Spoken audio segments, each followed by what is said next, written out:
Hello foodies, ఇవాళ నేను మీకు చూపించే రెసిపీ చాలా స్పెషల్ రెసిపీ. యూట్యూబ్లో ఎక్కడ వెతికినా నాకు దొరకలేదు. నెల్లూరులో వీటిని గట్టి సుకీలు అంటారండి. మీ ఏరియాలో వేరే పేరు ఉంటే కమెంట్ చేయడం మాత్రం మర్చిపోవద్దు. మనం ఎప్పుడు చేసుకునే పూర్ణాలు కాకుండా ఇవాళ నేను మీకు నిల్వ ఉండే పూర్ణాలు చూపిస్తున్నానండి. ఇలా శనగపప్పు, ఎండు కొబ్బరి, యాలక్కాయలు, బెల్లం వీటితో పొడి చేసుకుంటున్నాం మనము. ముందుగా కొబ్బరి, యాలక్కాయలు మిక్సీలో వేసుకొని బాగా మెత్తగా పొడి చేసుకోవాలండి ఇలాగా. తర్వాత శనగపప్పును కూడా కొంచెం కొంచెం వేసుకోవాలి. మనకు ఒక కలత అంటూ ఏం అవసరం లేదండి, మీకు నచ్చిన టేస్ట్ ప్రకారం వేసుకోవచ్చు. ఇప్పుడు ఇలా బెల్లం వేస్తే మనము ఆ పొడి నోట్లో వేసుకోగానే మనకు స్వీట్నెస్ తెలుస్తుంది.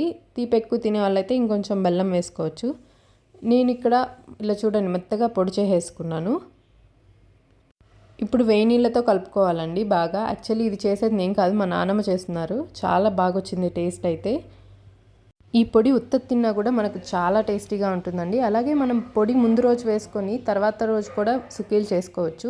మన పండగలప్పుడు హడావిడి లేకుండా మనం పొడి ముందు రోజే వేసుకొని పక్క రోజు ఇన్స్టాంట్ బూరెల్లాగా వేసేసుకోవచ్చు. వేనీళ్ళు ఇలా పోసుకుంటూ బాగా మెత్తగా కలపాలండి పిండిని.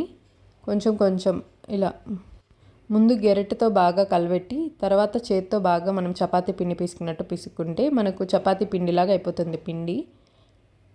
నీళ్లు చూసుకుంటూ పోసుకోవాలండి. మళ్ళీ అణుకైపోయిందంటే మళ్ళీ మనం శనగపిండి వేసుకొని మళ్ళీ కలుపుకోవాలి. అందుకని వేసుకునేటప్పుడే కొంచెం జాగ్రత్తగా వాటర్ చూసుకొని వేసుకుందాము. ఇవి మనకు 10 నుంచి 15 రోజుల వరకు ఉంటాయండి. ఫ్రిడ్జ్లో కూడా పెట్టవసరం లేదు. చూసారా, పిండి ఇలా రెడీ అయిపోయాక ఉండలు చేసేసుకుందాం మనము. ఇప్పుడు మైదాని తీసుకుందామండి. మైదాలో నీళ్లు పోసుకొని బాగా దోసపిండిలాగా కొంచెం గట్టిగా అయ్యేలాగా కలుపుకోవాలి మైదాని. ఇక్కడ మనం ఏది చెడిపోయే వస్తువు వాడట్లేదండి. మైదా కూడా ఎక్కువ రోజులు నిల్వ ఉంటుంది కదా. సో ఈ మైదాలో ముంచి మనం నార్మల్గా పూర్ణాలు చేసుకున్నట్టే ఆయిల్లో డీప్ ఫ్రై చేసుకోవాలి. అంతే, మన గట్టి సుకీలు రెడీ. మీకు ఈ రెసిపీ ఆల్రెడీ తెలుసుంటే కమెంట్ చేయడం మాత్రం మర్చిపోవద్దు.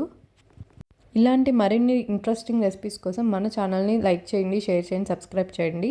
Thank you, bye. అలాగే రెగ్యులర్గా చేసే పూర్ణాలు కాకుండా ఈసారి పండక్కి ఇలాంటి పూర్ణాలు ట్రై చేయండి. ఎలా వచ్చాయో కమెంట్ చేయండి. బాయ్.